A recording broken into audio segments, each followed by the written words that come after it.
Chapter 1 nature and scope of business economics 3 class लगेंगे।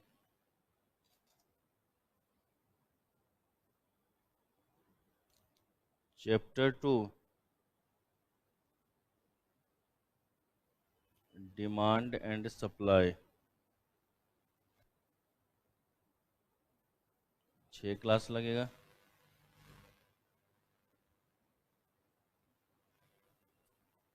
Production and cost chapter 3 है अपना, 3 class लगेगा।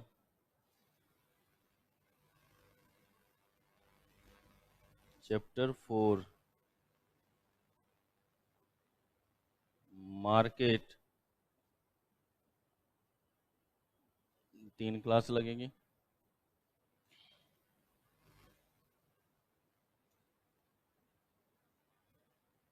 Chapter 5 business cycle 1 class लगेगा। Total इसमें लगेंगे बेटा 16 क्लास।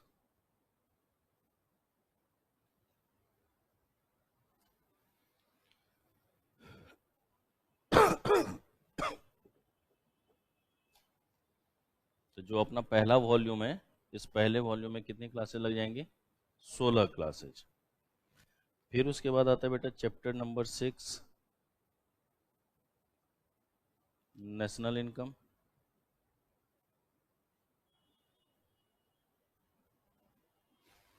इसमें लगानी है बेटा 4 class.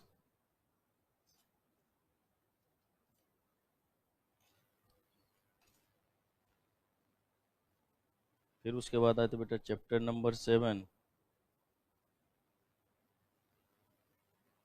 Public finance.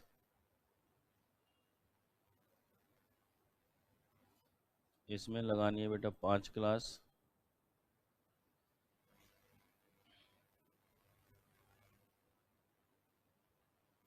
Chapter number 8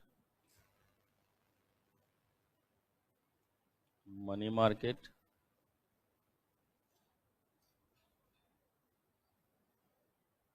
इसमें लगानी है बेटा 3 क्लास।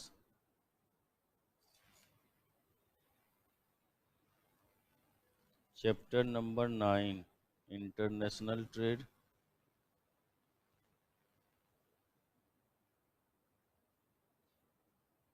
इसमें लगानी है बेटा 6 क्लास।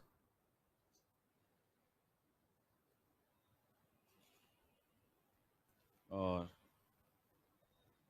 चैप्टर 10 इंडियन इकोनॉमी, ये क्लास होगी संडे को 1 क्लास। Total 19 class. तो 35 क्लास आपको टोटल लगेगा इकोनॉमिक्स के सिलेबस के अंतर्गत। ठीक है, इस 35 क्लास में हमें पूरी कोर्स को रिवाइज करनी है, क्योंकि फिर मॉक टेस्ट वगैरह भी है, टेस्ट भी होना है, तो उस सब के लिए भी तो समय रखने की ज़रूरत पड़ेगी ना। तो कोर्स कंटेंट्स के अंतर्गत हमें ये टोटल 35 क्लासेज को इन्वॉल्व करनी है। ठीक है, इससे ज़्यादा इस पर टाइम बर्बाद करने की ज़रूरत नहीं है। भाई 2 घंटे की एक क्लास चलेगी तो 70 क्लास घंटे तो हुए ना, है कि नहीं? संडे को अगर कोई क्लास होगी तो वो ऑटोमेटिक 2 घंटे से ज़्यादा की ही होगी। तो 72-75 घंटे सफिशियंट होते हैं कंप्लीट इकोनॉमिक्स के रिवीजन के लिए। क्योंकि एक बार नहीं, कहीं ना कहीं तो पढ़े ही होंगे ना भाई, थोड़ा बहुत तो पढ़ा ही होगा। तो उसी का एक ओवरव्यू है ताकि समझने में भी आसानी हो जाए और जल्दी से हमारा काम भी हो जाए। ठीक है, तो ये एक ना प्रॉपर तरीका मिल जाएगा कि हाँ इतने क्लासेज में हमें ये चीज़ कवर कर लेंगे, तो बाकी चीज़ों को हम कैसे मैनेज कर सकते हैं वो एक पता चल जाता है। ठीक है, तो शुरुआत कहाँ से होगी? चैप्टर नंबर 1 से हमारी, जिसमें कितनी क्लासेज देनी है हमें? 3 क्लासेज। आज हो गया थर्सडे, फ्राइडे और सैटरडे, मतलब इस वीक में इस चैप्टर को ख़त्म करना है हमें किसी भी शर्त में। सैटरडे तक इन टॉपिक्स को हमें निपटाने की ज़रूरत पड़ेगी। चलिए, तो हेडिंग दीजिएगा बेटा, chapter number 1,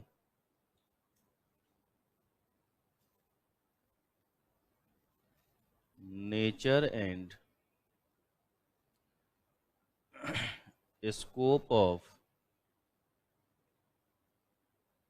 business economics. Nature and scope of business economics. देखिए, सबसे पहले किसी भी चीज का तो इंट्रोडक्शन ही हम लोग देखते हैं। भाई कोई भी टॉपिक हो, कुछ भी हो, तो उसका सबसे पहले क्या देखेंगे हम लोग? इंट्रोडक्शन देखेंगे। इंट्रोडक्शन की बात करेंगे हम लोग, इंट्रोडक्शन को समझ के चलेंगे। तो अगर हम लोग यहाँ पे बात करें तो ये जो हमारा इकोनॉमिक्स वर्ड है, ये हमारा ग्रीक वर्ड से आया है। इकोनॉमिक्स वर्ड जो है हमारा किससे आया है बेटा? ग्रीक वर्ड से आया हुआ है, ओकोनोमिया से, जिसका मतलब ही होता है हाउस मैनेजमेंट। पिछला नोट्स कुछ भी नहीं देखना, नया नोट्स बनाओ नई तरीके से, ठीक है ना? वो घर पे रिवीजन के लिए रखो, और अभी जितना लिखवाएंगे उसका A to Z आपको नोट करना है, ठीक है? तो लिखिएगा, the word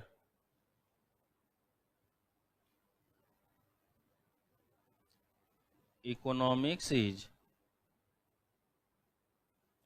derived from Greek word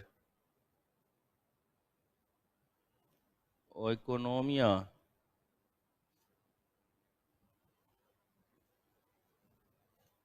which means house management. क्या हुआ बेटा?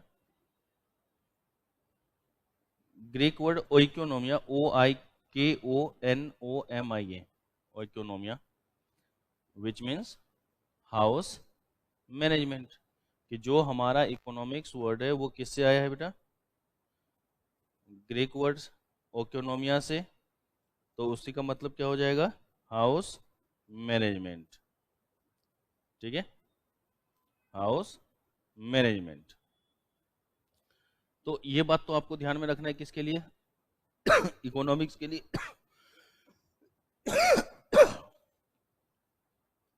कहता है कि अगर हम लोग पहले के अनुसार देखें, या यूं कह दे कि जब इकोनॉमिक्स का प्रॉपर डेफिनेशन आया उससे पहले की अगर बात करें, तो उस टाइम तक इकोनॉमिक्स को पॉलिटिकल इकोनॉमिक्स के नाम से जाना जाता था। तो लिखिएगा, till 19th century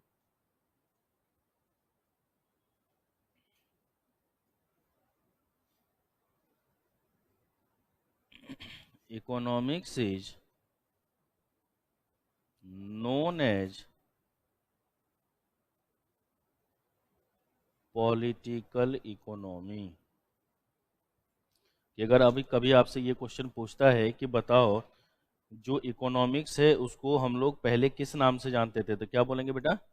political economy के नाम से जानते थे। अगर 19th सेंचुरी तक की अगर हम लोग बात करते हैं, 19th सेंचुरी तक देखते हैं, तो किस नाम से जानेगा बेटा? वो पॉलिटिकल इकोनॉमी के नाम से जाना जाएगा, पॉलिटिकल इकोनॉमिक्स कहलाता था। तो ये बात आपको क्या करना है, ध्यान में रखना है इसके लिए, ठीक है?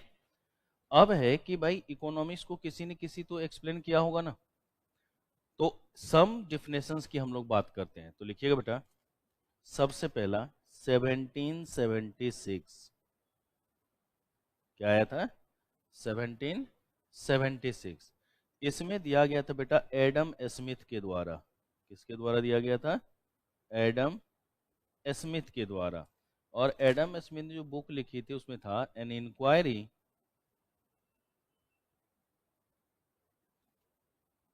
Into the nature and causes of wealth of the nation, an inquiry into the nature and causes of wealth of the nation, an inquiry into the nature and causes of wealth of the nation। कब दिया गया था बेटा? 1776 में। फिर कहता है Adam Smith is known as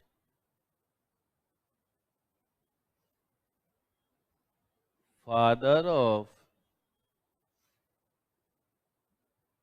modern economics. Adam Smith को किस नाम से जानेंगे बेटा? Father of modern economics. इसी में इसको सपोर्ट किया गया था जेबी से के द्वारा। किसके द्वारा? जेबी से के द्वारा। और जेबी से ने क्या कहा था? Economics is a science, is a science which deals with money or wealth. Economics is a science which deals with money or wealth. ये अर्थशास्त्र वह विज्ञान है जो धन के बारे में बताता है, जो मनी के बारे में बताता है। तो इसी टॉपिक को ना हम लोग कह देते बेटा वेल्थ व्यू पॉइंट। इसी को क्या नाम देते बेटा? Wealth concept. क्योंकि मोटिव क्या होता है हमारा? सिर्फ और सिर्फ वेल्थ का। ओके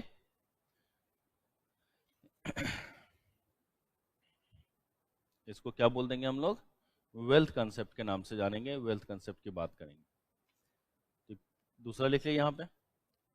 फिर उसके बाद बात आती है बेटा 1890 की। 1890 में आए थे बेटा एल्फ्रेड मार्शल।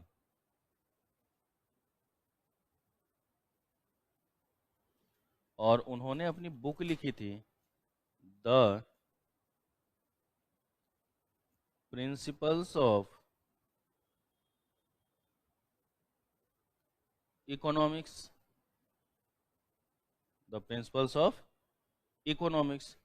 इनको बोला जाता है बेटा फादर ऑफ मॉडर्न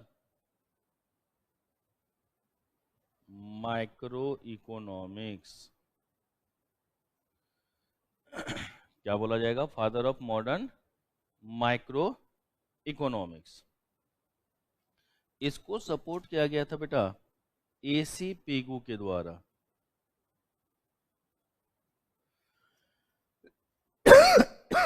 किसके द्वारा सपोर्ट किया गया? एसी पिगू के द्वारा। और इन्होंने ही बताया था कि मनी जो है वो हमारा कौन सा है? मेजरिंग रॉड है। तो money is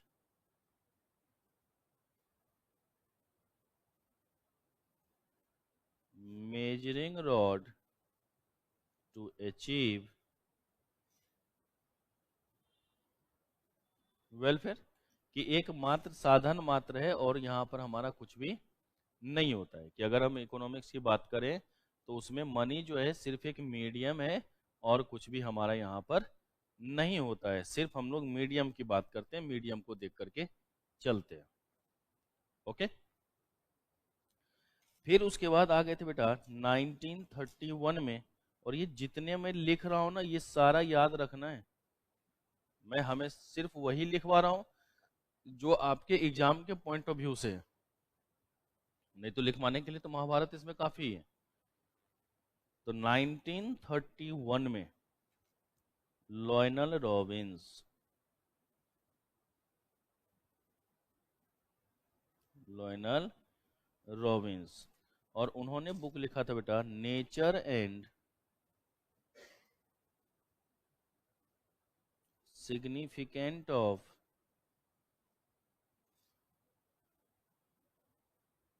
economics. Nature and significant of economics. इसके अंतर्गत जो हम लोग देखते हैं बेटा तो बातें बनती है human being have unlimited wants and the means का मतलब होता है बेटा रिसोर्सेज। मीन्स का मतलब क्या होगा? Resources. The means to satisfy these wants are relatively scars.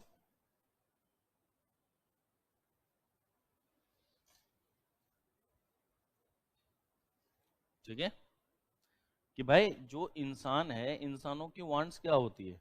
Unlimited होती है। हमारी इच्छा शक्ति कभी भी खत्म होती है क्या? हमारी इच्छाएं कभी भी खत्म होगी क्या? नहीं होगी। लेकिन जो हमारे पास सेटिस्फेक्शन की बात कर रहे हैं, जो हम लोग, एक मिनट बेटा, एक बच्चे को ऐड करवा दूं मैं।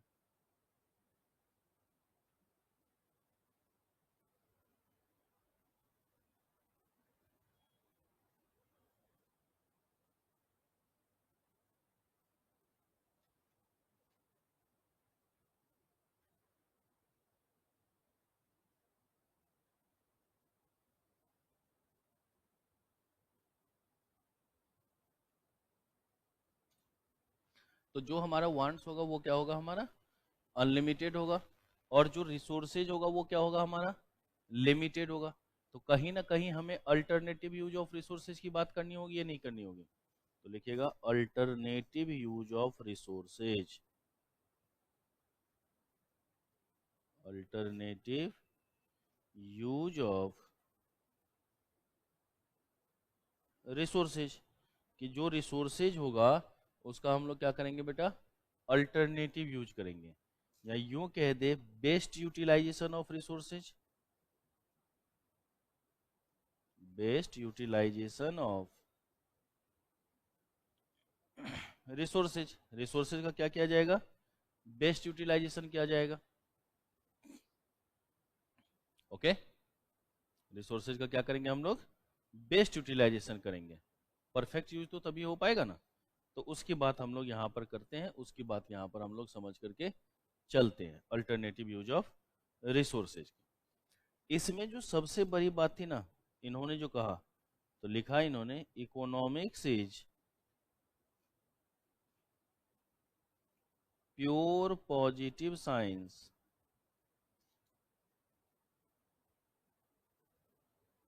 that is neutral between ends and scars। कि इन्होंने क्या कह दिया? इकोनॉमिक्स जो है हमारा प्योर पॉजिटिव साइंस है। ठीक है। अब पॉजिटिव क्या होता है, नॉर्मेटिव, ये तो आगे अभी हम लोग पढ़ेंगे ही पढ़ेंगे। तो इन्होंने क्या कहा कि इकोनॉमिक्स हमारा प्योर पॉजिटिव साइंस है, जो कि संभव नहीं है, जब इकोनॉमिक्स तो हमारा पॉजिटिव और नॉर्मेटिव दोनों ही होता है। ठीक है। चल, अब इसके बाद आ गए थे बेटा पॉल ए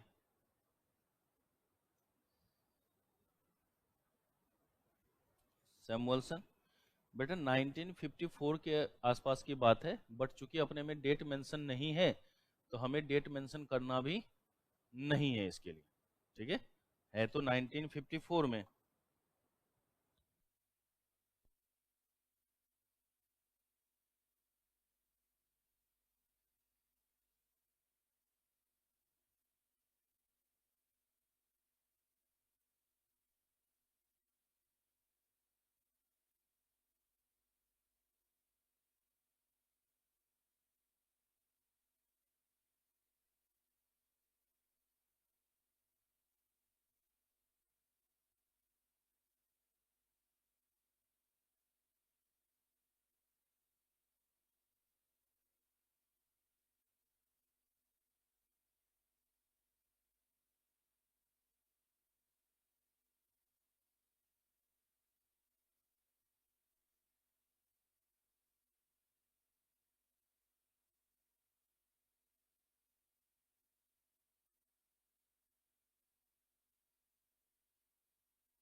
पॉले सैमुअल्सन का ना डेट मेंशन तो नहीं है, पॉले सैमुअल्सन का डेट मेंशन नहीं है, तो अगर डेट मेंशन नहीं है तो हम लोगों को भी मेंशन करने की जरूरत नहीं। ऐसे मैक्रो इकोनॉमिक्स में एक बार हमने 1954 पढ़ाया हुआ था, अगर याद हो तो हमें भी मेंशन नहीं करना, जब बुक में नहीं दे रखा तो हम क्यों करें।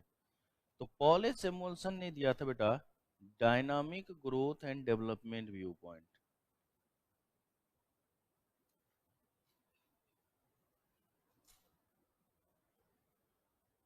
Dynamic growth and development view point, क्योंकि इन्होंने कहा था how man and society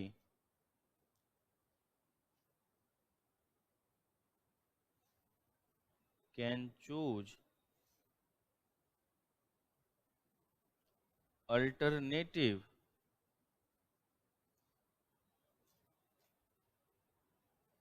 for his development from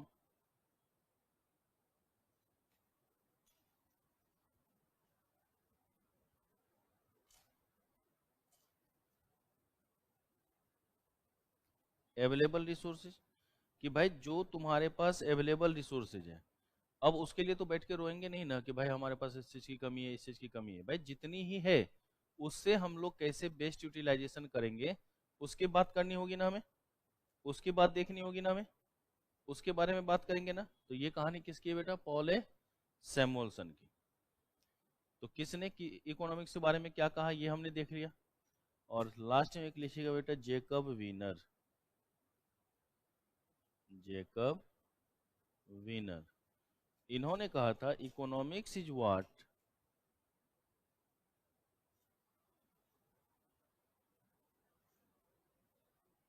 हाँ Jacob Viner, economist do, economics is what economist do. तो ये बात आपको यहाँ पर क्या करनी है, करने की जरूरत है, इसको समझने की यहाँ पर आवश्यकता पड़ेगी।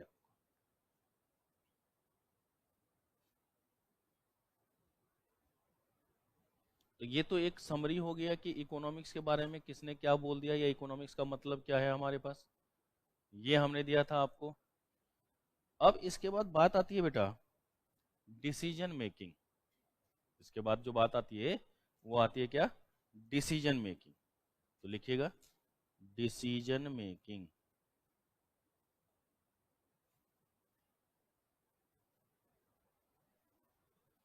अब ये जो डिसीजन मेकिंग है, इस डिसीजन मेकिंग का मतलब क्या। तो बेटा एक बताओ, सोचने की जरूरत तो हमें तभी पड़ती है ना जब किसी चीज की हमारे पास कमी हो। अगर किसी भी चीज की कमी ही ना हो तो काहे का सोचना, फिर तो सोचने की कोई बात ही नहीं होती हमारे पास। अगर किसी चीज की कमी ही ना हो हमारे पास तो सोचने की कमी ही ना है हमारे पास। फिर उसके बाद जो है, अगर ऐसा कुछ भी हो कि उसका एक से ज्यादा कोई उपयोग ही ना हो, तब भी उसके बारे में सोच के क्या कर लेंगे हम लोग। दिक्कतें हमें तभी होती है जब हमारे पास ऑप्शंस तो अलग अलग हैं, लेकिन जो रिसोर्सेज है हमारे पास, जो मीन्स है हमारे पास, उसकी क्या हो जाए, कमी हो जाए, है कि नहीं, उसकी हमारे पास क्या हो जाए, कमी हो जाए, तो उसी को क्या कहते हैं हम लोग, डिसीजन मेकिंग। तो डिसीजन मेकिंग का डेफिनेशन लिख लेते हैं और फिर लिख देते हैं कि डिसीजन मेकिंग कब करने की जरूरत पड़ती है। तो लिखिएगा बेटा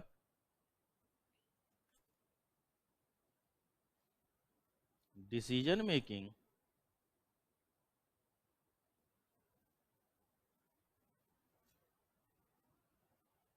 refers to the process of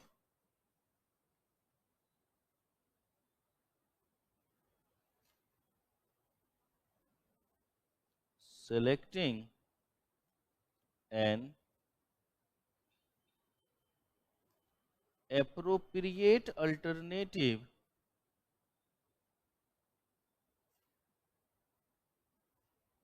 that will provide the most efficient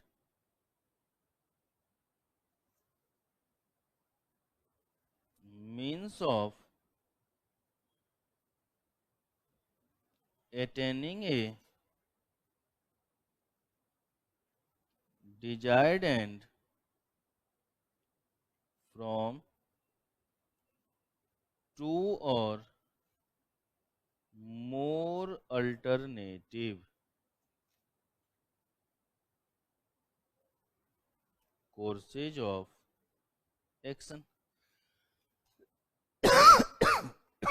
जहां पर एक से ज्यादा ऑप्शंस तो हैं हमारे पास, क्या बेटा, एक से ज्यादा ऑप्शंस तो हैं हमारे पास।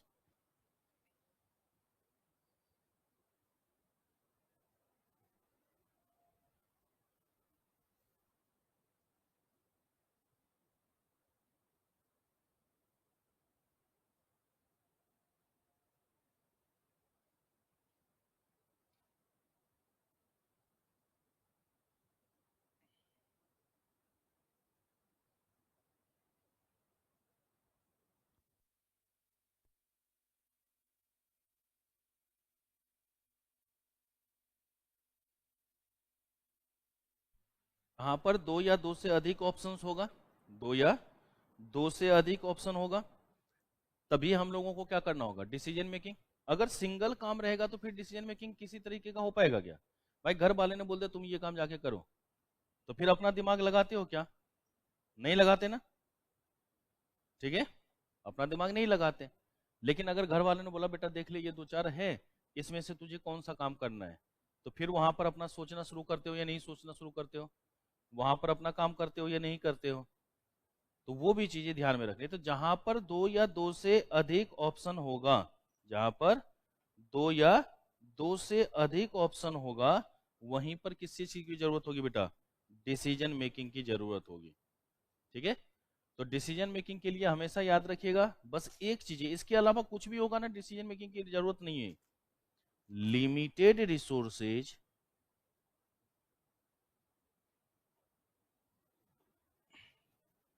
प्लस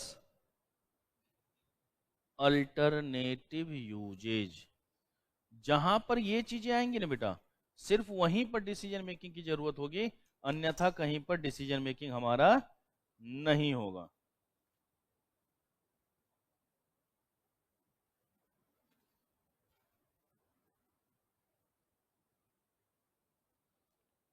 ठीक है, कि जहां पर हमारे पास क्या होगा, लिमिटेड रिसोर्सेज होगा और अल्टरनेटिव यूजेज होगा, सिर्फ और सिर्फ वहीं पर डिसीजन मेकिंग की रिक्वायरमेंट होगी, बाकी कहीं और डिसीजन मेकिंग की कोई रिक्वायरमेंट नहीं होगी, कहीं और किसी भी तरीके का हम लोग डिसीजन मेकिंग को नहीं देखेंगे। ओके, अब उसके बाद चूंकि हम इकोनॉमिक्स अगर पढ़ रहे हैं तो टाइप्स ऑफ इकोनॉमिक्स भी देखना पड़ेगा, है ना। तो लिखिएगा there are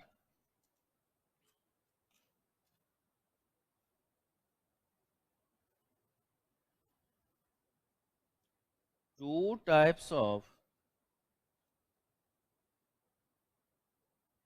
economics, there are two types of economics. अब टू टाइप्स ऑफ इकोनॉमिक्स में कौन कौन सा, तो बेटा एक आता है माइक्रो और एक आता है हमारा macro.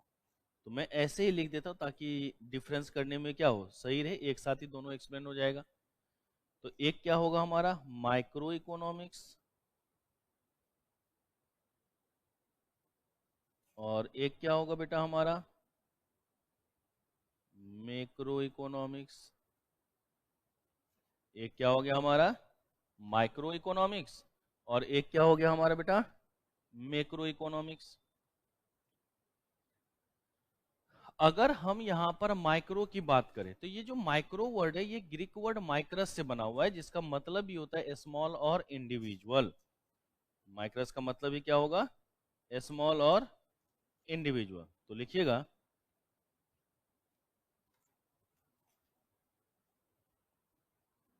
The word micro is derived from Greek word. The word micro is derived from Greek word माइक्रस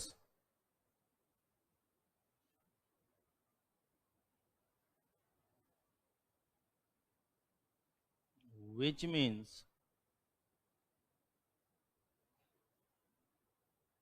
a small individual or particular.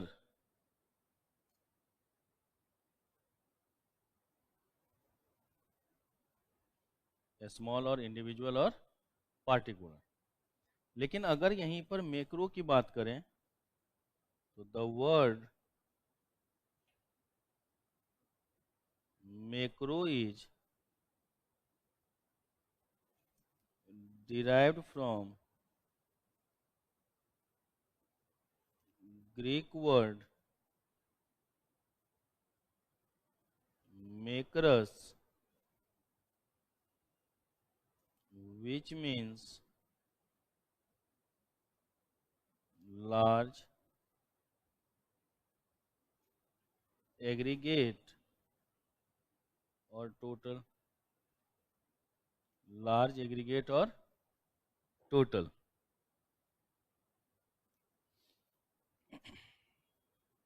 ठीक है. अगर हम प्रोफेसर बोल्डिंग के अनुसार देखें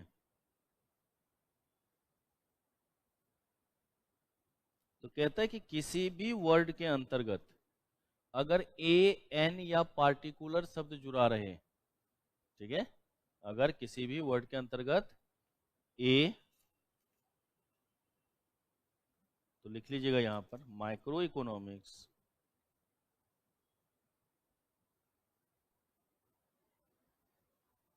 is the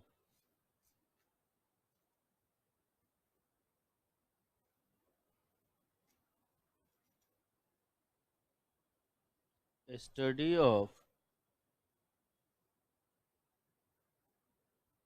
particular firm,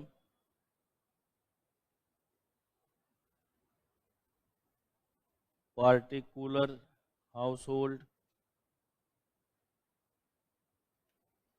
individual, price, wages, etc. तो जहां पर भी सिंगल चीजों को रिप्रेजेंट किया जाएगा ना, सिंगल चीजों के बारे में बताई जाएगी ना, वो किसके अंतर्गत आ जाएगा हमारा बेटा? माइक्रो इकोनॉमिक्स के अंतर्गत.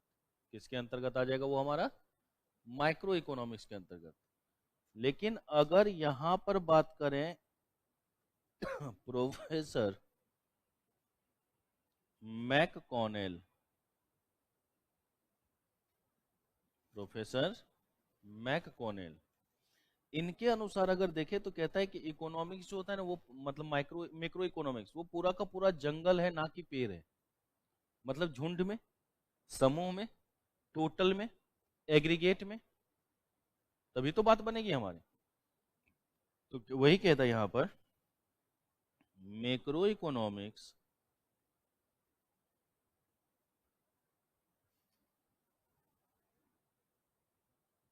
examines the forest and not the trees.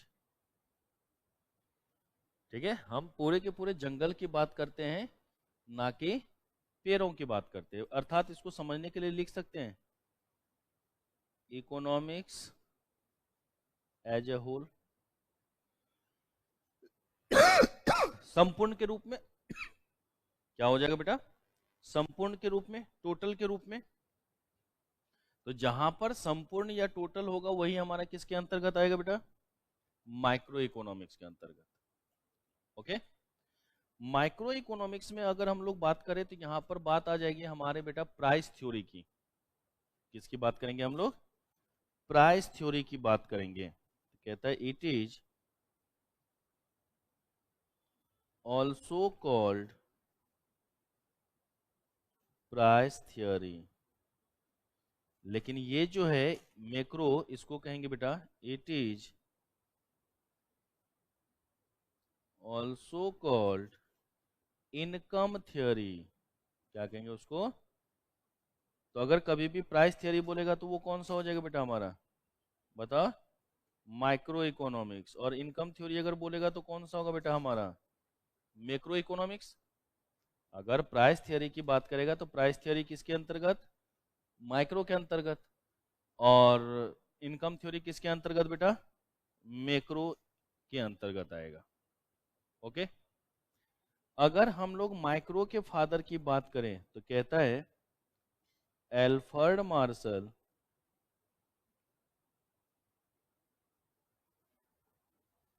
is known as father of microeconomics। और इसमें क्या होगा बेटा? Professor J M Keynes is known as father of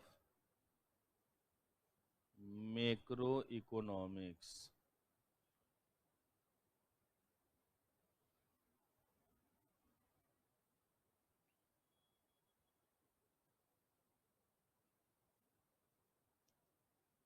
ठीक है, तो देख लिया। एल्फ्रेड मार्शल किस नाम से जानेगा बेटा? Father of micro economics. Alfred Marshall किस नाम से जानेगा? Father of micro economics. और जेएम किंज किस नाम से जानेगा बेटा? Father of macro economics. तो ये तो एक हमारी इकोनॉमिक्स की बेसिक्स हो गई, लेकिन हमारा बुक का नाम है बिजनेस इकोनॉमिक्स, उसकी तरफ तो गई नहीं है अभी। तो अब हेडिंग दीजिएगा बेटा बिजनेस इकोनॉमिक्स। यहां तक सबने लिख लिया? कर लो आराम से, कोई दिक्कत नहीं।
हो गया?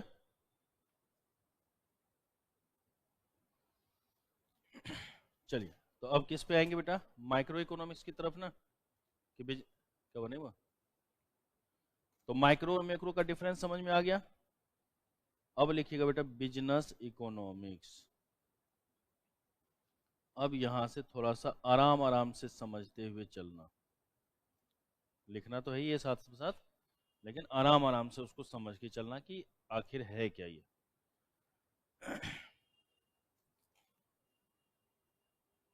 लिखिएगा according to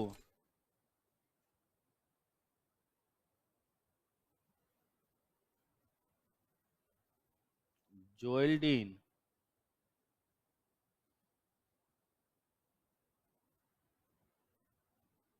business economics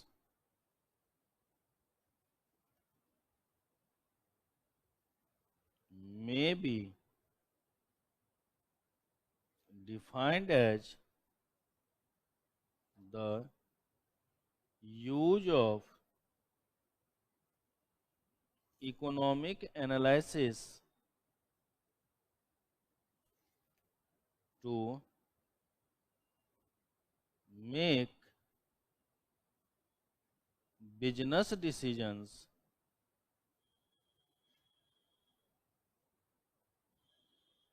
involving the best use of an organization's scarce resources। क्या इसी तरीके का मिलती जुलती बातें हम लोगों ने स्कैरसिटी में नहीं देखा था? Human wants are unlimited, resources are limited, alternative use of resources. तो यहाँ भी वही बात कह रहा है कि जो ऑर्गेनाइजेशन है उसके पास जो भी अवेलेबल रिसोर्सेज है, जो ऑर्गेनाइजेशन है उसके पास जो भी अवेलेबल रिसोर्सेज है, उस अवेलेबल रिसोर्सेज से हम कैसे उसका बेस्ट यूटिलाइजेशन करेंगे, वही हमारा किसके अंतर्गत आता है बेटा? बिजनेस इकोनॉमिक्स के अंतर्गत आता है। क्योंकि देखो बहुत सारी थ्योरेटिकल और प्रैक्टिकल बातें होती हैं, बहुत सारी थ्योरेटिकल और प्रैक्टिकल क्या होगी, बातें होंगी। हमें तो उन सभी चीजों को देखना होता है भाई। थ्योरी बेस्ड पे भी बात करना होता है, प्रैक्टिकल बेस्ड में कहीं ना कहीं उसमें गैप होता है। जैसे पढ़ना कितना आसान होता है, लेकिन एग्जाम के टाइम में पता चलता है कि भाई कितनी चीजें टफ है। लिखते समय भी पता चल ही रहा होगा। एहसास हुआ कुछ? सुधार लो गलती। 1-2 दिन से नहीं काम चलेगा, अगले 2 महीने तक ये गलती सुधारनी है, जब तक एग्जाम नहीं हो जाता है। देख रहे 236 नंबर है, लॉ में फेल है राघव का। ठीक है, तो ऐसे चीजें नहीं देखनी है बेटा। और ये सबसे ज्यादा कचोट मारता है। एग्रीगेट नहीं पूरा ये नहीं हुआ तो एक चलता भी है, 200 से ज्यादा हो के तब भी अगर अनसक्सेसफुल लिखा हुआ है तो वो दिलों को ज्यादा चुभती है। आपको चारों ही सब्जेक्ट बराबर ध्यान से करना है। ठीक है, सभी चीजें इंपॉर्टेंट हैं। और मैं तो हमेशा शुरू से कहता हूँ मेरे सब्जेक्ट में ज्यादा ध्यान मत दो, मार्क्स तो आ ही जाएगा। क्यों इस बार भी देखो 80+ में कितने बच्चे हैं हमारे इको में? है कि नहीं? इको में आएगा नो डाउट, खाली भरोसा रखोगे तब। हमारे कुछ बच्चों के रिजल्ट गड़बड़ भी हुए हैं, जिनको भावनाओं में बह के ना यूट्यूब पे ये पढ़ लेंगे ये पढ़ लेंगे ये पढ़ ले, सब गया है, मैक्सिमम गया है वो। तो थोड़ा सा भावनाओं को कंट्रोल करने की जरूरत है। जितना जो भी टीचर जितना पढ़ाए उसको 100% कर लो, सफिशियंट है वो। चलिए, तो थ्योरेटिकल और प्रैक्टिकल में कहीं ना कहीं क्या होगा बेटा? कुछ ना कुछ गैप होगा। उस गैप को दूर करने का काम कौन करेगा? बिजनेस इकोनॉमिक्स करेगा। उस गैप को दूर करने का काम, हम कोई भी काम करते हैं 50 तरीके की बातें वहां पर होती है। अब उन सभी को मिला करके डिसीजन मेकिंग होगा, ये नहीं होगा। तो मतलब इंटीग्रेशन की भी बात करेंगे तो वो भी हमारा बिजनेस इकोनॉमिक्स के अंतर्गत आएगा। ठीक है, तो लिखिएगा there is a gap between the propositions of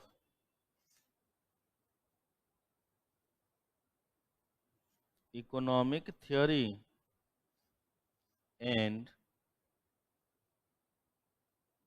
happenings in the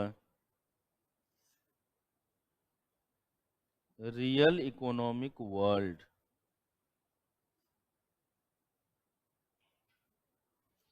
आज लेट हो गया इतना?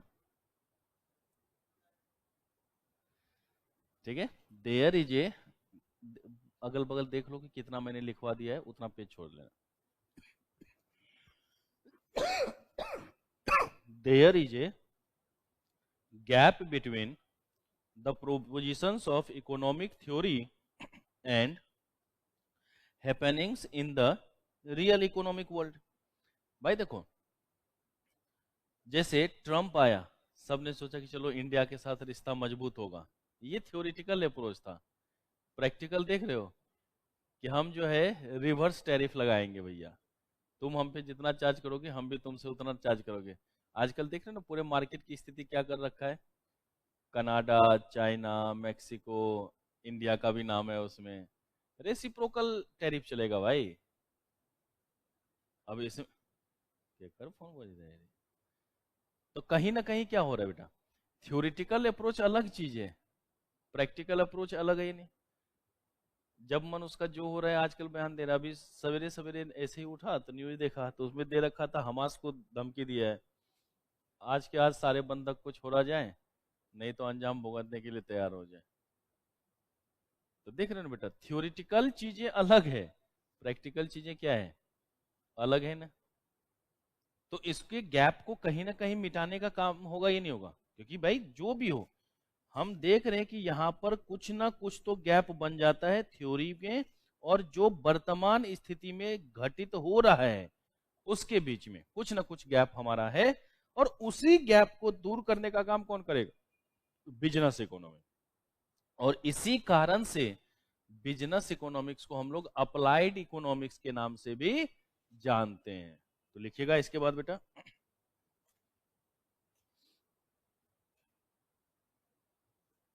Business economics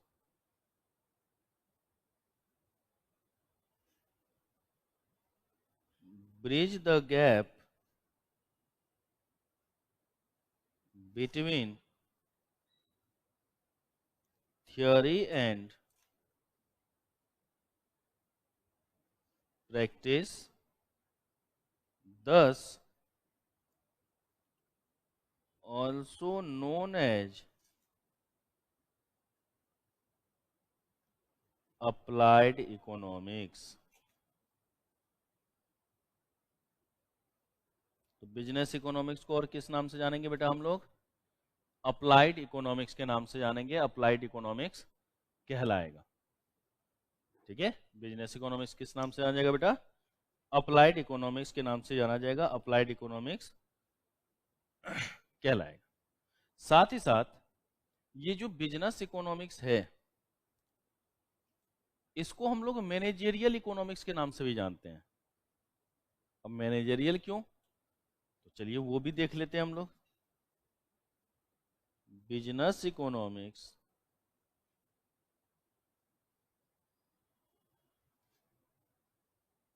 is also known as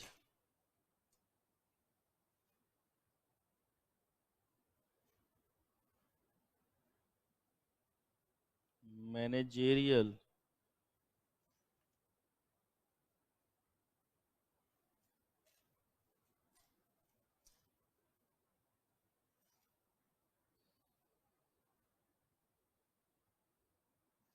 economics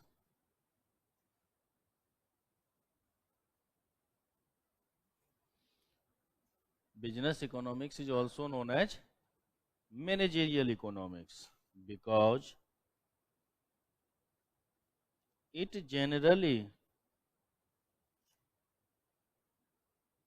refers to the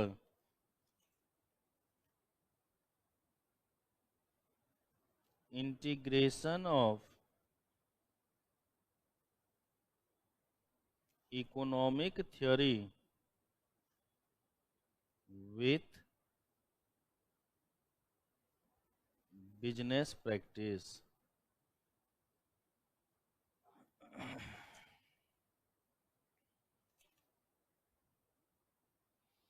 देखो, जहां पर थ्योरी और प्रैक्टिस के बीच में गैप था तो उसके बीच में ब्रिज बनाने की बात आई थी, मतलब उसकी दूरी मिटाने की। तो जहां पर दूरी मिटाने की बात आई थी तो इसलिए उसको क्या नाम दिया जाता है, अप्लाइड इकोनॉमिक्स। है वो बिजनेस इकोनॉमिक्स ही, लेकिन उसका नाम क्या पड़ जाएगा, अप्लाइड इकोनॉमिक्स। लेकिन ऐसा भी तो हो सकता है कि भाई जहां पर थ्योरी और प्रैक्टिस को मिलाने की बात आएगी, तो जहां पर मिलाने की बात आएगी, इंटीग्रेशन की बात आएगी, वो हमारा क्या कहलाएगा बेटा, मैनेजेरियल इकोनॉमिक्स। लेकिन एक चीज याद रखिएगा कि बिजनेस इकोनॉमिक्स ऐसा नहीं है कि सिर्फ बिजनेस में ही इन्वॉल्व होगा, जहां प्रॉफिट की बात होगी या लॉस की बात होगी वही होगा। भाई अगर एनजीओ है, जिसको हम लोग एनपीओ के नाम से भी जानते हैं, नॉन प्रॉफिट ऑर्गेनाइजेशंस हैं, अगर नॉन प्रॉफिट ऑर्गेनाइजेशंस हैं तो क्या वहां पर हमारा इकोनॉमिक्स अप्लाइड नहीं होगा, वहां भी तो अप्लाई होगा ना। जैसे अभी मैंने अपना नया एक चीजें थोड़ी सी ऐसे दिल में आई, तमन्ना जगी, तो वृद्धाश्रम वगैरह के लिए फंड जमा करने का सोचा कि भाई अपना एक जो है ट्रस्ट बनाया जाए और उस अनुसार जो है अपना ये काम करा जाए। तभी देखा भी होगा आप लोगों ने कि स्टेटस वगैरह पे मैं लगा रहा था, डोनेट भी करा है। तो आई कि भाई करा जाए इस तरीके से काम। तो मैंने यहाँ के कुछ जो ओल्ड एज होम हैं, वृद्धाश्रम हैं, उनसे मैंने बात करी कि वहाँ की क्या परेशानियां हैं, कैसी हो रही है दिक्कतें, कैसे देख रहे हैं। कुछ लोगों से मैं मिला, उन लोगों से जो वृद्धाश्रम में रह रहे हैं, तो देखा कि भाई बहुत सारी प्रॉब्लम्स है। अब सिंपल सी बात है, जिसका बाल बच्चा अपना सगा नहीं हुआ तो दूसरा क्या सगा होगा? सिंपल सी बात है। वृद्धाश्रम में लोग कोई खुशी से रहने के लिए थोड़ी ना गए होंगे कि नहीं नहीं घर में मजा नहीं आ रहा है, चलो वहां पे मजा लेंगे।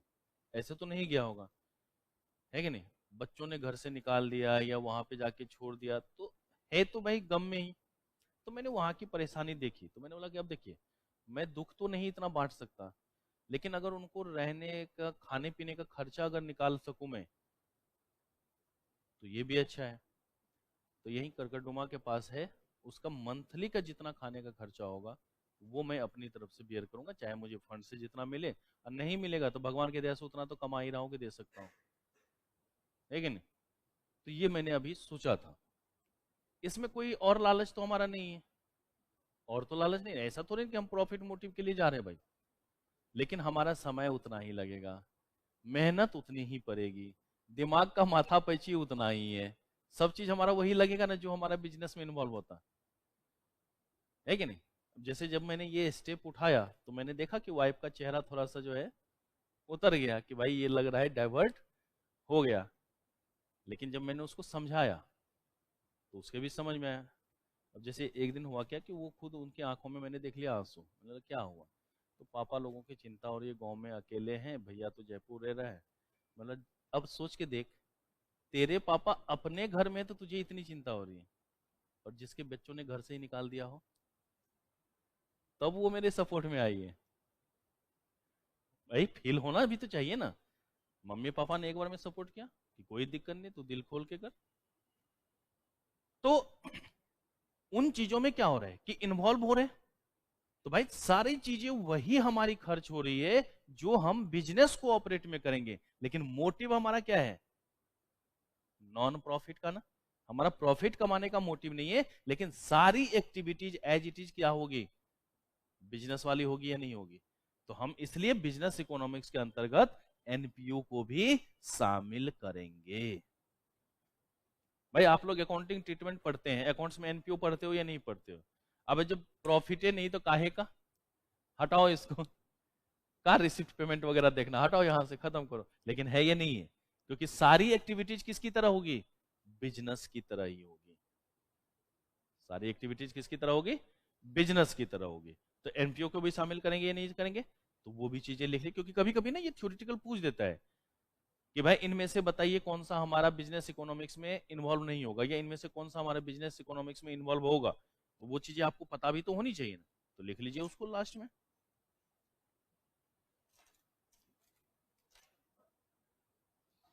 कहता है business economics is not only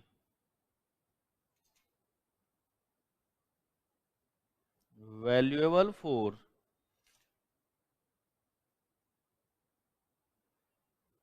business decision makers but also useful for managers of non-profit organizations.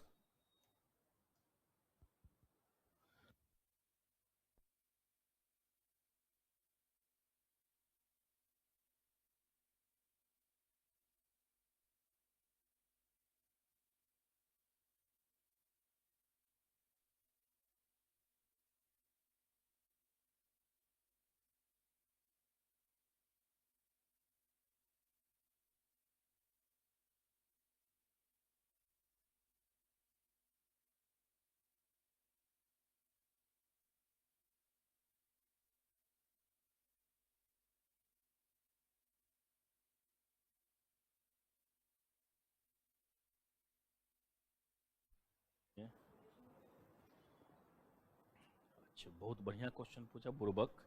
आगे कॉस्टिंग एफएम है, कैलकुलेशन नहीं करेगा? तो कैलकुलेशन करने के लिए पहले यहीं से तो सीखना पड़ेगा ना, बेसिक प्रैक्टिस। क्यों है? है। आगे जाके इकोनॉमिक्स का कौन सा तुझे यूज होगा, या तो तू टैक्सेशन डिपार्टमेंट लेगा या ऑडिट लेगा या अकाउंटिंग लेगा। पढ़ना पड़ रहा है ना, क्योंकि फाइनेंशियल नॉलेज कुछ ना कुछ तो चाहिए ना भाई, बेसिक टर्म्स तो चाहिए, हर चीज की जरूरत है आगे। ठीक है। पहले एक टॉपिक हुआ करता था एसएफएम में, सीए फाइनल के अंतर्गत 20 नंबर के क्वेश्चन आते थे। यहाँ जो तुम्हारा मैथमेटिक्स ऑफ फाइनेंस है, सारा यही अप्लीकेबल होता था वहाँ पे, अभी भी है, आगे अप्लाई होता है। चलिए, तो ये कहानी किसकी थी हमारी बेटा, बिजनेस इकोनॉमिक्स। तो एक ओवरव्यू हम लोग देख ले कि सुबह से अभी तक में हम लोगों ने क्या क्या पढ़ा है कि नहीं। एक ओवरव्यू देख लेते हैं ना, ताकि जो बच्चे लेट आए वो भी समझ जाए कि हमने क्या क्या बातें करी हैं। देखो, सबसे पहले तो मैंने आपको ये बता दिया कि कौन से टॉपिक में कितनी क्लासेज हमारे यहाँ पे लगने वाली है कि नहीं। 16 क्लासेज वॉल्यूम 1 के अंतर्गत और 19 क्लासेज वॉल्यूम 2 के अंतर्गत 35 क्लास। अब एक आध क्लास ज्यादा हो जाए तो वो अलग बात है, क्योंकि समझाना भी तो है, क्वेश्चन भी करना है हमें। ठीक है। और हाँ, क्वेश्चंस जितने दूंगा यहाँ क्लास में ज्यादा नहीं करवाऊंगा मैं, लेकिन घर के लिए जरूर दूंगा। जितने पेज से जितने पेज तक का क्वेश्चन बोलूंगा बनाने, डेली बेसिस पे वो सॉल्व करके ग्रुप में भेजोगे। ये जिम्मेदारी अब तुम लोगों की। देखो, तुम लोगों को औरों से ज्यादा मेहनत करने की जरूरत है, क्योंकि तुम लोगों के पास समय कितना है, 2 महीने का ही है कि नहीं। तो इसलिए औरों से ज्यादा मेहनत करने की जरूरत है। जितना क्वेश्चन दूंगा मैं ग्रुप में, वो सारे आपको सॉल्व करके भेजने हैं। ठीक है। मैक्रो इकोनॉमिक्स के क्वेश्चंस की ज्यादा से ज्यादा प्रैक्टिस करनी है। ठीक है, ये ध्यान में रख लेना, क्योंकि उसके क्वेश्चंस अभी आपको कम मिलेंगे, तो उसकी ज़्यादा से ज़्यादा प्रैक्टिस करनी है। जैसे जो अभी मई वाला बैच पहले वाला है, उसमें जो भी टेस्ट वगैरह मैंने ली है मैक्रो इकोनॉमिक्स की, मैं वो क्वेश्चन आंसर वगैरह दे दूंगा ग्रुप में। आपने देखा होगा एक चैनल मैंने अपने नाम से बनाया हुआ है, तो मैं चैनल का लिंक आज ग्रुप में भेज दूंगा, उसको ज्वाइन कर लेना। वहाँ पे सारे क्वेश्चन आपको दिखेंगे, और उसको भी बनाते जाना। जो जो टॉपिक खत्म हुआ ना, उसके क्वेश्चन हैंड टू हैंड खत्म करो, बात ही खत्म है। ठीक है ना। हाँ, ये है कि कभी अपने मन से आगे आगे नहीं भागना गया है, ये तो आता है, ये तो आता है, कुछ नहीं आता हमें। 0 मान करके बैठोगे तो पास करोगे, 100% मान करके बैठोगे तो नहीं पास करोगे। तो 0 मान के सोचो, हमें कुछ नहीं आता, 0 से सीखना है। ठीक है ना। तो 35 क्लासेस तो हमारे कोर्स की हो गई। हमने सबसे पहले बताया था आपको चैप्टर नंबर 1 में कौन सा है हमारा बेटा, nature and scope of business economy. तो इसमें हमने बताया कि जो हमारा इकोनॉमिक्स वर्ड है वो ग्रीक वर्ड ओकोनोमिया से आया है, जिसका मतलब भी क्या होता है, हाउस मैनेजमेंट। ठीक है। तो आप क्वेश्चन आपसे ये बना कि इकोनॉमिक्स शब्द कहाँ से है, ग्रीक वर्ड से। कौन से वर्ड से, ओकोनोमिया से। ओकोनोमिया का मतलब क्या होता है, हाउस मैनेजमेंट। 19th सेंचुरी तक इकोनॉमिक्स को किस नाम से जाना जाता है बेटा, पॉलिटिकल इकोनॉमिक्स के नाम से जाना जाता था। सबसे पहले इकोनॉमिक्स को एक्सप्लेन किया गया था बेटा 1776 में एडम स्मिथ। जबकि इंडियन इकोनॉमी में बताऊंगा कि ये जो इकोनॉमिक्स है, इसका हिंदी में नाम क्या है, अर्थशास्त्र। अर्थशास्त्र लिखा गया था चाणक्य के द्वारा, है कि नहीं। तो शुरुआत उन्होंने ही करा है, लेकिन जो रिटर्न ऑब्लिगेशंस होता है वैल्यू उसी की होती है। तो सबसे पहले किसने दिया था बेटा 1776 में, एडम स्मिथ ने। एडम स्मिथ ने क्या बोला था, कौन सी बुक लिखी थी, an inquiry into the nature and causes of wealth of the nation. Adam Smith को किस नाम से जानते हैं बेटा हम लोग, फादर ऑफ मॉडर्न इकोनॉमिक्स नाम से जानते हैं। एडम स्मिथ को सपोर्ट किसके द्वारा किया गया, जेबी से के द्वारा। जेबी से ने क्या कहा था, economics is a science which deals with money और वेल्थ, कि जहां पर हम लोग मनी और वेल्थ के अनुसार देखेंगे वही हमारा क्या होगा, इकोनॉमिक्स। तो देख रहे हो ना, इसका भी मनी और वेल्थ है, और ऊपर में भी क्या है, causes of wealth of the nation है। ठीक है। फिर उसके बाद 1890 में आ गए थे एल्फ्रेड मार्शल साहब, उन्होंने अपनी बुक लिखी थी the principles of economy. Alfred Marshall साहब ने जो अपना दिया था, उसके अनुसार उन्होंने माइक्रो इकोनॉमिक्स का कंसेप्ट ज्यादा दिया। तो father of modern micro economics के नाम से किसको जाना जाएगा बेटा, एल्फ्रेड मार्शल को। फिर उसके बाद क्या आ गया बेटा, एसी पिगू। एसी पिगू ने एल्फ्रेड मार्शल को सपोर्ट किया था, और उन्होंने बोला था कि मनी तो सिर्फ एक मीडियम है, सिर्फ एक मेजरिंग रॉड है वेलफेयर को अचीव करने का, कि वेलफेयर कैसे प्राप्त करेंगे उसके बारे में बताने का। फिर उसके बाद 1931 में आगे कौन से हमारे बेटा, लर्नल रॉबिन साहब ने, जिन्होंने अपनी बुक लिखी थी nature and significant of economics. इसके अंतर्गत उन्होंने बताया कि ह्यूमन वांट्स हमारा क्या होता है, अनलिमिटेड, लेकिन जो हमारे पास रिसोर्सेज है उस वांट्स को सेटिस्फाई करने के लिए वो क्या है हमारा बेटा, स्कार्स है, उसकी कमी है। तो हमें क्या करना होगा, अल्टरनेटिव यूज ऑफ रिसोर्सेज या best utilisation of resources, best utilisation of resources की बात करनी होगी। फिर उसके बाद बोला गया बेटा कि इकोनॉमिक्स जो होता है वो हमारा क्या है, प्योर पॉजिटिव साइंस है। इकोनॉमिक्स हमारा क्या है, प्योर पॉजिटिव साइंस है, न्यूट्रल बिटवीन इंड्स है। ये किसने बोला था बेटा, लोयनल रॉबिन्स ने, और इसको बार बार ध्यान में रखिएगा क्योंकि क्वेश्चन इससे ऊपर पूछता है। फिर उसके बाद आ गए थे सबसे लास्ट में बेटा पॉले सैमुअल्सन, उन्होंने दिया था बेटा डायनामिक ग्रोथ और डेवलपमेंट व्यू पॉइंट। इसके अनुसार था कि जो इंसान है उसके पास जितनी भी अवेलेबल रिसोर्सेज है उसी का बेस्ट यूटिलाइजेशन करके कैसे अपने ग्रोथ के बारे में सोचेगा, वही हमारा कौन क्या होता है बेटा, डायनामिक ग्रोथ। अर्थात किसके द्वारा दिया गया, पॉले सैमुअल्सन के द्वारा। फिर इसको एक और आ गया जेकब विनर। जेकब विनर ने बोला कि economics is what economics do, हमें सोचने की जरूरत नहीं, जो रूल्स एंड रेगुलेशन बनते हैं, जो प्लानिंग होती है, ठीक है।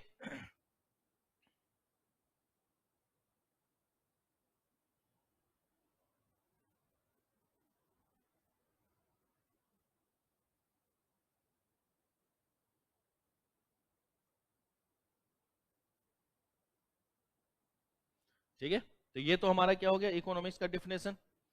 अब उसके बाद बात आ गई बेटा हमारा डिसीजन मेकिंग की। किसकी बात आ गई, डिसीजन मेकिंग। तो डिसीजन मेकिंग कब होगा, जब हमारे पास दो या दो से अधिक ऑप्शन होंगे तभी तो डिसीजन मेकिंग ना। अगर सिंगल ऑप्शन होगा तो डिसीजन मेकिंग नहीं होगा। अगर हमारे पास रिसोर्सेज अनलिमिटेड होगा तब भी डिसीजन मेकिंग की बात नहीं करेंगे हम लोग। जब हमारे पास रिसोर्सेज लिमिटेड होगा तभी तो हम डिसीजन मेकिंग की बात करेंगे ना। तो वही बोलता है कि decision making refers to the process of selecting an appropriate alternative that will provide the most efficient means of attaining a desired end from two or more alternative courses of action। कि जहां पर दो या दो से अधिक options हो जाएंगे, अल्टरनेटिव का मतलब क्या, ऑप्शंस, जहां पर दो या दो से अधिक ऑप्शंस हो जाएंगे वहीं पर क्या होगी बेटा, डिसीजन मेकिंग की जरूरत पड़ेगी, वहां पर डिसीजन मेकिंग की आवश्यकता होगी, अन्यथा डिसीजन मेकिंग की बात हम लोग नहीं करते। तो इसलिए हमने बोला कि जहां पर लिमिटेड रिसोर्सेज और अल्टरनेटिव यूजेज दोनों दिया होगा वहां पर डिसीजन मेकिंग होगा, अन्यथा डिसीजन मेकिंग की बात हम लोग नहीं करते। ओके, फिर उसके बाद बात आती है बेटा हमारे पास कि इकोनॉमिक्स हमारा कितने तरीके का, दो तरीके का। इकोनॉमिक्स कितने प्रकार के, दो, माइक्रो इकोनॉमिक्स और मैक्रो इकोनॉमिक्स। कौन कौन से, माइक्रो इकोनॉमिक्स और मैक्रो इकोनॉमिक्स। अगर माइक्रो इकोनॉमिक्स और मैक्रो इकोनॉमिक्स की बात करें तो माइक्रो इकोनॉमिक्स क्या होता है, तो माइक्रो इकोनॉमिक्स जो है वो ग्रीक वर्ड माइक्रस से बना हुआ है, जिसका मतलब भी होता है स्मॉल, इंडिविजुअल या पार्टिकुलर। ठीक है, तो अगर कभी भी आपसे पूछेगा कि बताओ माइक्रो इकोनॉमिक्स वर्ड कहां से आया हुआ है, तो ग्रीक वर्ड से आया हुआ है। कौन से वर्ड से आया हुआ है, माइक्रस से आया हुआ है। माइक्रस का मतलब क्या होगा, स्मॉल, इंडिविजुअल और पार्टिकुलर। उसी तरीके से अगर मैक्रो इकोनॉमिक्स की बात करेंगे तो मैक्रो इकोनॉमिक्स किस वर्ड से आया बेटा, मैक्रस से आया है। मैक्रस का मतलब क्या होगा, लार्ज, एग्रीगेट और टोटल होगा। प्रोफेसर बॉल्डिंग ने कहा था कि अगर किसी भी चीज के अंतर्गत ए शब्द या एन शब्द या पार्टिकुलर शब्द जुड़ जाएगा, ए शब्द, एन शब्द या पार्टिकुलर शब्द जुड़ जाएगा तो वो हमारा किसके अंतर्गत आएगा, माइक्रो। तो देख रहे हो ना, micro economics is the study of particular form, particular house hold, individual person या कुछ भी, प्राइस, वेजेज। वेजेज का मतलब क्या, वेजेज ऑफ ए वर्कर्स, है कि नहीं, wages of a workers, price of a commodity. तो ए, एन या सिंगल या पार्टिकुलर शब्द जहां भी आएगा वो हमारा किसके अंतर्गत आएगा, माइक्रो। लेकिन अगर मैक्रो के अंतर्गत बात करें तो क्या बोलता था कि इसको किसके द्वारा दिया गया, मैक कॉनेल के द्वारा। मैक कॉनेल ने क्या बोला कि macro economics examines the forest and not the trees, कि अगर यहां पर हम लोग बात करें तो जंगलों की बात करेंगे, ना कि हम लोग किसकी बात करेंगे, पेड़ों की बात करेंगे। तो मतलब जो भी हम लोग होगा तो इकोनॉमिक्स एज ए होल की बात करेंगे, पार्ट की बात नहीं करेंगे। माइक्रो इकोनॉमिक्स को हम लोग प्राइस थ्योरी के नाम से भी जानते हैं, मैक्रो इकोनॉमिक्स को हम लोग इनकम थ्योरी के नाम से जानते हैं। माइक्रो इकोनॉमिक्स को किस नाम से जानते हैं हम लोग, माइक्रो इकोनॉमिक्स को प्राइस थ्योरी और मैक्रो इकोनॉमिक्स को इनकम थ्योरी। फिर हमने बोला था कि एल्फ्रेड मार्शल को किस नाम से जानते, फादर ऑफ माइक्रो इकोनॉमिक्स। और जेएम किंज को किस नाम से जानते हैं बेटा हम लोग, father of macro economics. Okay, फिर इसके बाद बात आती है कि बिजनेस इकोनॉमिक्स। तो हमने बोला था कि बिजनेस इकोनॉमिक्स को एक्सप्लेन किया गया था जोएल डीन के द्वारा।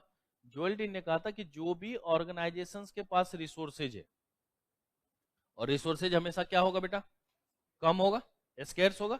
अनलिमिटेड रिसोर्सेज की बात करेंगे क्या, नहीं करेंगे। तो जो भी हमारे पास रिसोर्सेज होगा, उस रिसोर्सेज का कैसे हम लोग बेस्ट यूटिलाइजेशन करेंगे, किस तरीके से हम लोग बेस्ट यूटिलाइजेशन को देखेंगे, वो हमारा किसके अंतर्गत आएगा, बिजनेस इकोनॉमिक्स के अंतर्गत। कहता है कि हम कोई भी काम करते हैं तो दो अप्रोचेज होते हैं, थ्योरेटिकल और प्रैक्टिकल अप्रोच, जिसको हम लोग प्रैक्टिस भी कहते हैं। कहीं ना कहीं दोनों के बीच में कुछ ना कुछ गैप होता है या नहीं होता है, दोनों के बीच में क्या होगा, कुछ ना कुछ गैप होगा। तो दोनों के बीच में जो गैप होता है, उस गैप को दूर करने का काम भी कौन करता है, बिजनेस इकोनॉमिक्स करता है। तो इसलिए हमने लिखा कि bridge the gap. Bridge the gap मतलब क्या, पुलिया बनाना। पुलिया बनाना का मतलब क्या, गैप को खत्म करना। जोड़ दिया ना दोनों को। तो जहां पर ब्रिज द गैप होगा, उसके कारण हम बिजनेस इकोनॉमिक्स को कहते हैं बेटा अप्लाइड इकोनॉमिक्स। लेकिन ऐसा भी तो हो सकता है कि जो थ्योरी और प्रैक्टिस हो उसको इंटीग्रेट किया जाए, मिलान किया जाए, तो इसके कारण उसको कहते हैं बेटा managerial economics.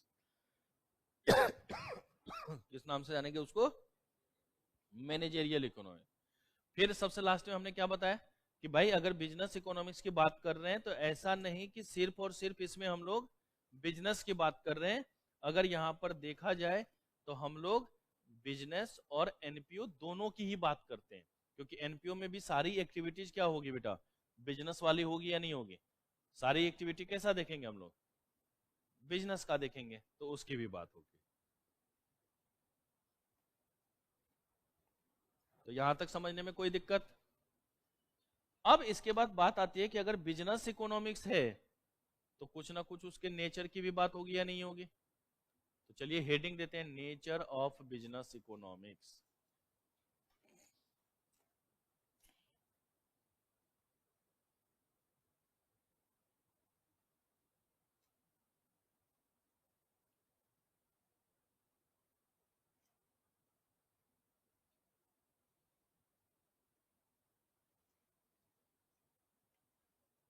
Nature of business economics.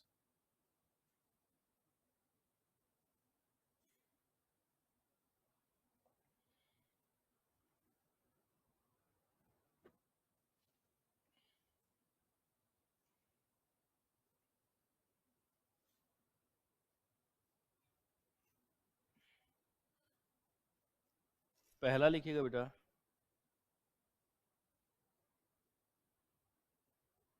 Business economics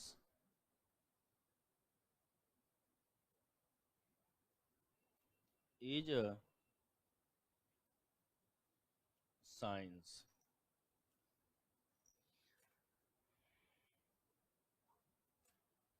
बेटा जहां कहीं भी कॉज एंड इफेक्ट रिलेशन की बात होगी, cause and effect relationship,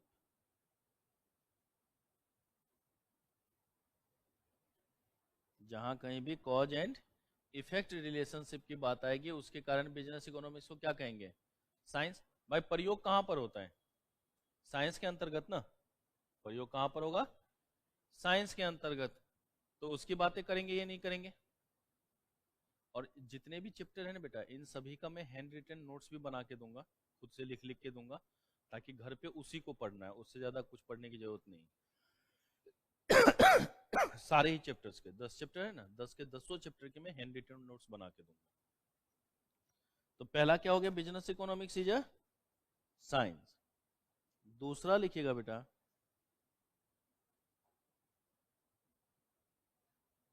business economics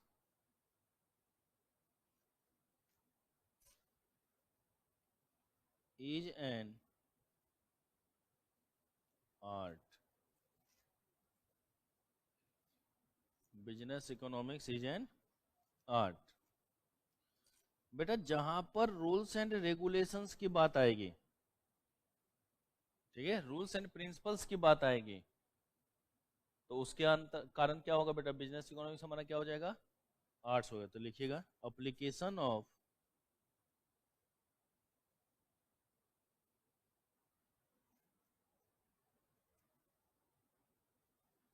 rules and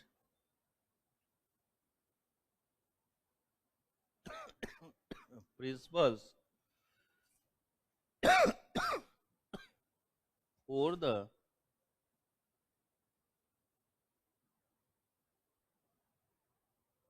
attainment of set objectives। तो इसके कारण क्या हो जाएगा बेटा, बिजनेस इकोनॉमिक्स हमारा आर्ट्स हो जाएगा। तीसरा,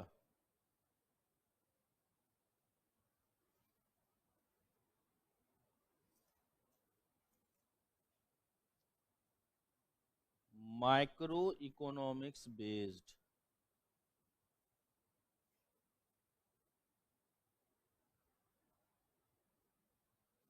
माइक्रो इकोनॉमिक्स बेस।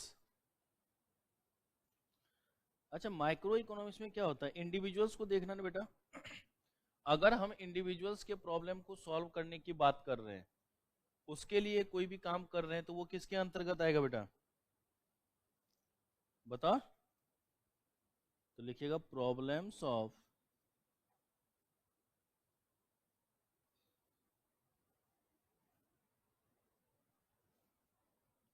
इंडिविजुअल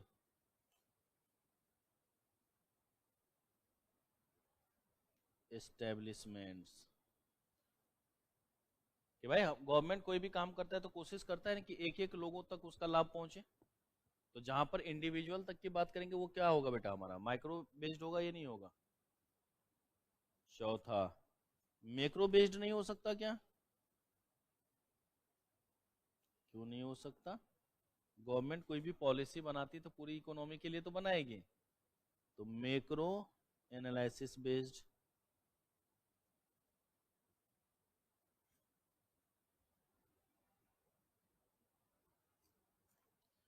अगर मैक्रो एनालिसिस की बात कर रहे हैं तो लिखिएगा business economics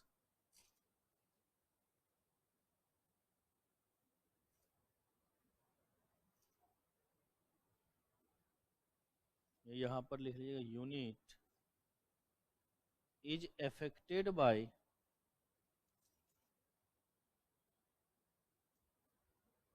its external environment।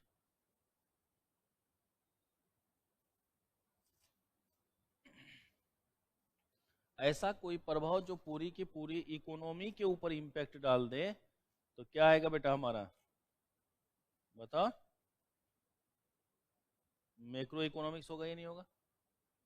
जैसे हम लोग कहते हैं जनरल प्राइस लेवल, पूरी की पूरी इकोनॉमी के ऊपर नहीं इम्पैक्ट डालेगा। पांचवा लिखिएगा बेटा analysis from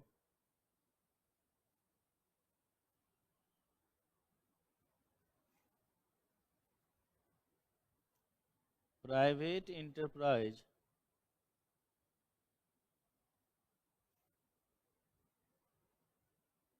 economy view point.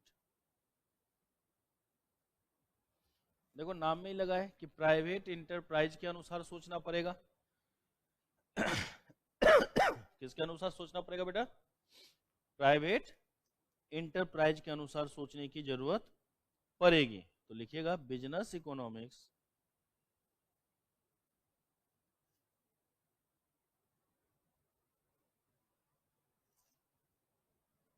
Uses the theory of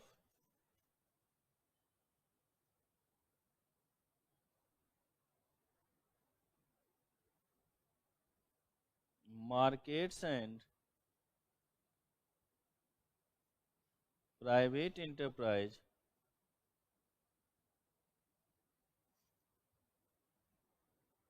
it uses the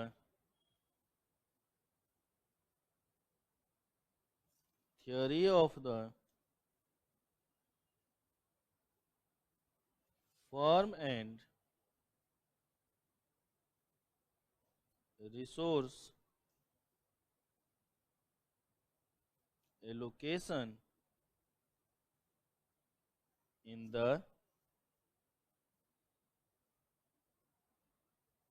backdrop of a private enterprise economy।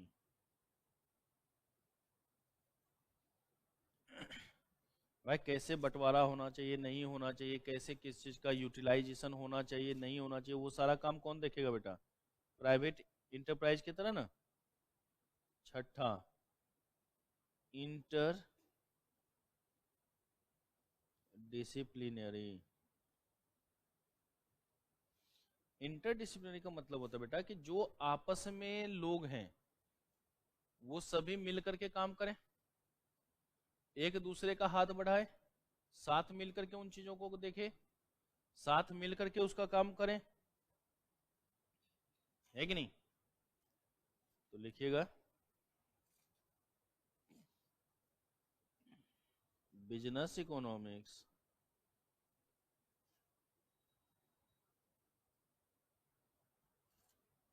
Is interdisciplinary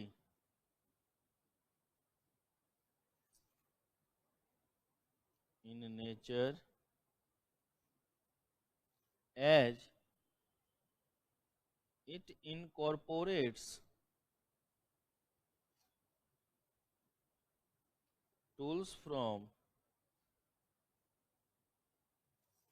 other disciplines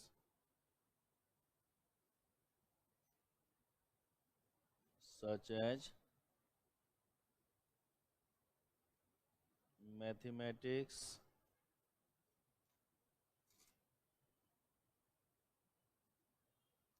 operation research,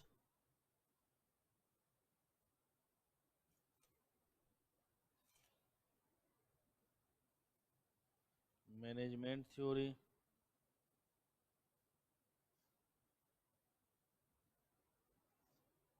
accounting, marketing,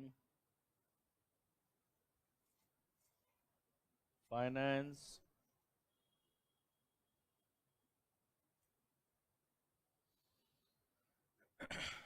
etc।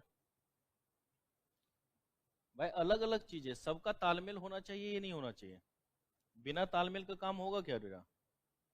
नहीं होगा। बिना तालमेल का काम चलेगा? नहीं चलेगा। तो जहां पर सभी चीजों को मिला जुला के काम चलाया जाए वो हमारा किसके अंतर्गत आएगा? इंटर डिसिप्लिनरी के अंतर्गत। ओके। सातवां और आज का आखिरी, आठवां वाला अगली क्लास में कराएंगे क्योंकि कुछ बच्चे और जुड़ जाएंगे ना, तो उसके बाद अगली क्लास मतलब कल। हाँ, ऐसा नहीं कि सोचना MW और TTS। आज सिर्फ 3 क्लासेज होंगी। मैंने ग्रुप में कल मैसेज कर भी दिया था कि अभी इको है, इसके बाद लॉ की क्लास है, फिर इसके बाद जो है मैथ्स की क्लास है। नहीं, आज अकाउंट्स नहीं है, कल से होगी। ठीक है, सर के घर में ना शादी थी भाई की, तो आज वो फ्री हो जाएंगे, तो कल से, अब फिर कल से चारों क्लास से आपका जो शेड्यूल है मैं ग्रुप में अभी फिर से भेज दूंगा, रिपीटर्स वाला शेड्यूल, तो उसको देख लेना। 7th नंबर,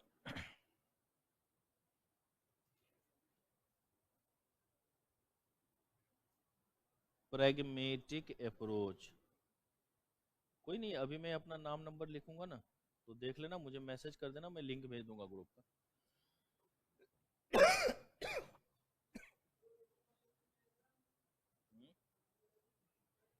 हाँ, इंटर वाले ग्रुप में ही भेजा था मैंने शेड्यूल।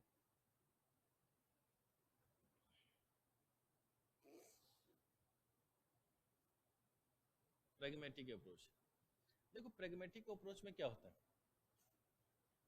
हमें दोनों तरीके से सोचना पड़ता है, कभी दिल से कभी दिमाग से, कभी दिल से कभी दिमाग से। दोनों के बीच में तालमेल बैठाना जरूरी है या नहीं है? अगर हम सिर्फ दिल की बातें सुन करके डिसीजन मेकिंग करने लग जाए तो जल्दी सही हो पाएगा क्या? और हमेशा दिमाग का ही अप्लाई करें तो तब भी सही नहीं है। लेकिन फिर भी दिमाग ज़्यादा वैल्यूएबल होता ही होता है। तो प्रेगमेटिक अप्रोच में ये देखते हैं कि जो रियल वर्ल्ड में सिचुएशन हो रहा है, हम कोई भी काम करेंगे तो उन चीज़ों को ध्यान में रख के ना उसके बेसिस पर ना डिसीजन मेकिंग करेंगे। जो रियल घटनाएं हो रही है, जो वर्तमान में हो रही है, उसके ऊपर अप्लाई करना पड़ेगा ना। तो यही होता है हमारे पास प्रेगमेटिक, दिल की सुने या दिमाग की सुने।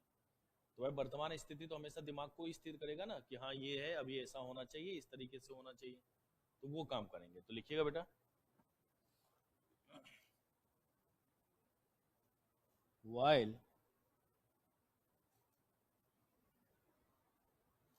microeconomics is abstract and purely theoretical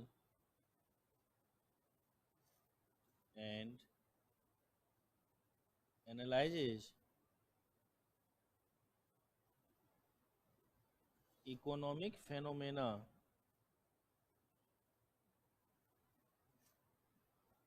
under unrealistic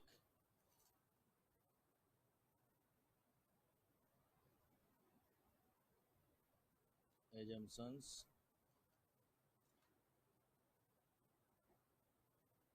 business economics is pragmatic in nature या in its approach,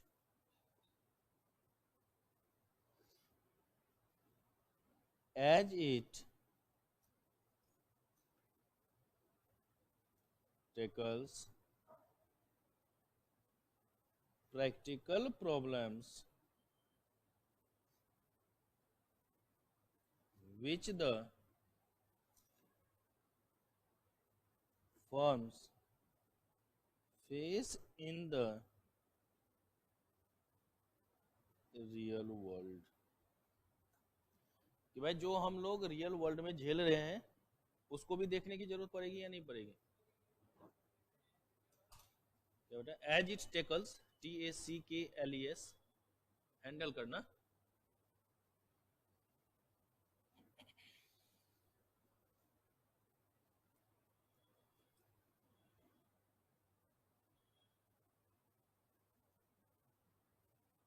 ओके,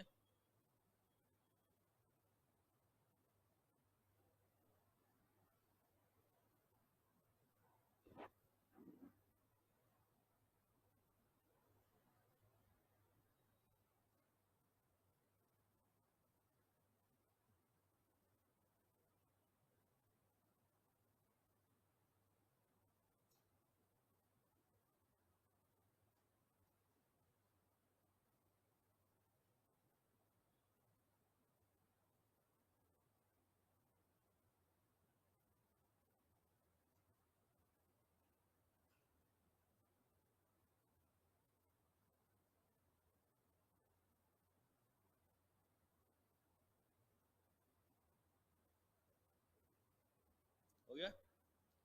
तो एक बार यहाँ तक अभी पढ़ लेना, ठीक है? आज पहला ही दिन है तो ज़्यादा नहीं करवा रहा हूँ। कल से 9:05 में मैक्सिमम मैं क्लास स्टार्ट कर दूँ। आज तो पहली क्लास थी तो वेट कर रहा था।